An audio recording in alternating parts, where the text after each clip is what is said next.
Have you ever felt like you're just drowning in a sea of opinions? Everyone has a different idea of what's right and what's true.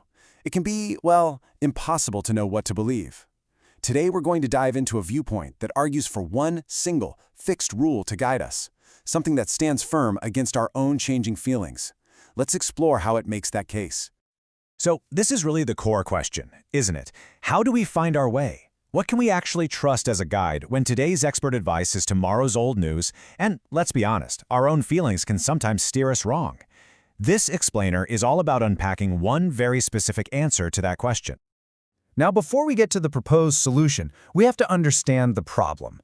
And according to the source material we're looking at, the problem often starts right inside our own heads, with the guide we tend to trust the most, our own intuition. So let's see why that might not be the reliable compass we think it is. This slide just lays out the central conflict perfectly. On one hand, you've got human intuition.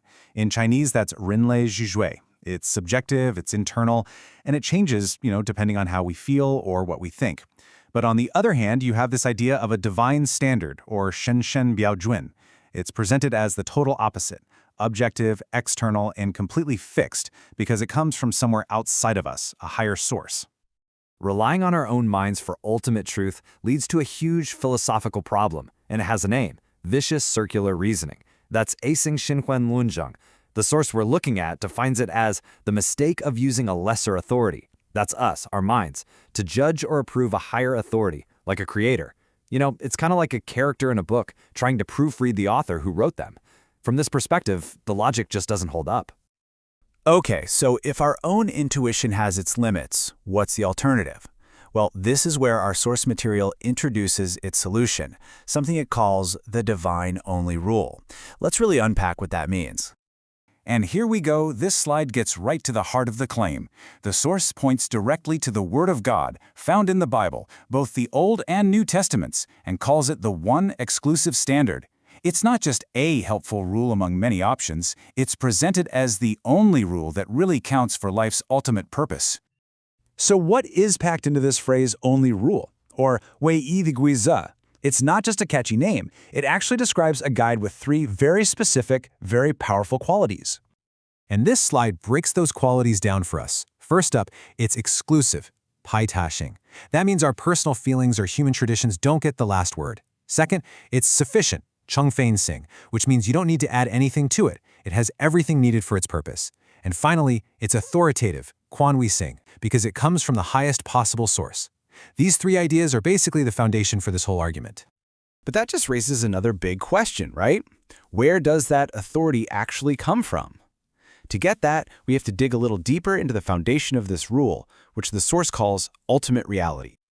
Okay, ultimate reality, or 最终实在. What is that? It's defined here as the self-existing creator, the one who simply is. In this worldview, this being, identified by the name I am, is the absolute highest source of truth you can possibly have, so it follows that any rule coming from this source would have that same ultimate authority. And that brings us to another really critical term, self-authenticating, or 自证的. The whole idea here is that if a rule comes from ultimate reality, it doesn't need us to sign off on it. It has its own built-in stamp of authenticity, so to speak. If we tried to validate it with our own logic, we'd be falling right back into that trap we talked about earlier, that vicious circular reasoning. I love this slide because it puts it all side by side. It contrasts that vicious reasoning, the 一心论证, where the created thing tries to judge its creator, with what the source calls virtuous reasoning, or 良心论证. And in this second model, the creator sets the standard for the created. That's presented as the only way the logic actually works without contradicting itself. All right, so we've talked about what the rule is and why it's considered to be authoritative. But what's it for? According to the source material, what is the ultimate goal of following this rule? The source gives us this two-part purpose, but the key is that they're completely connected. The first part is to glorify God. In Chinese, that's 荣耀神. This means to honor and live in a way that reflects his nature. The second part is to enjoy him, or 享受他, which means finding our deepest happiness and satisfaction in a relationship with him. And this is a really crucial point. We're not talking about two different things on a to-do list. The argument being made is that glorifying God and enjoying Him are basically two sides of the very same coin. It's a single unified purpose, and the way you achieve it is by living according to this one exclusive rule. Okay, wow, we have covered a lot of ground. That was a pretty dense, logical argument we just walked through. So let's just pull back for a second and summarize the key ideas from this explainer. So, to boil it all down, here are the 4 big takeaways. 1. The problem. Relying on our own subjective feelings can lead to that logical dead end called vicious circular reasoning. 2. The solution. The Word of God is put forward as the objective only rule. 3. Its foundation. The rule gets its authority from ultimate reality, and it doesn't need our approval. It's self-authenticating. And finally, 4. Its purpose. It's all meant to guide us to a single unified goal, to glorify and enjoy God.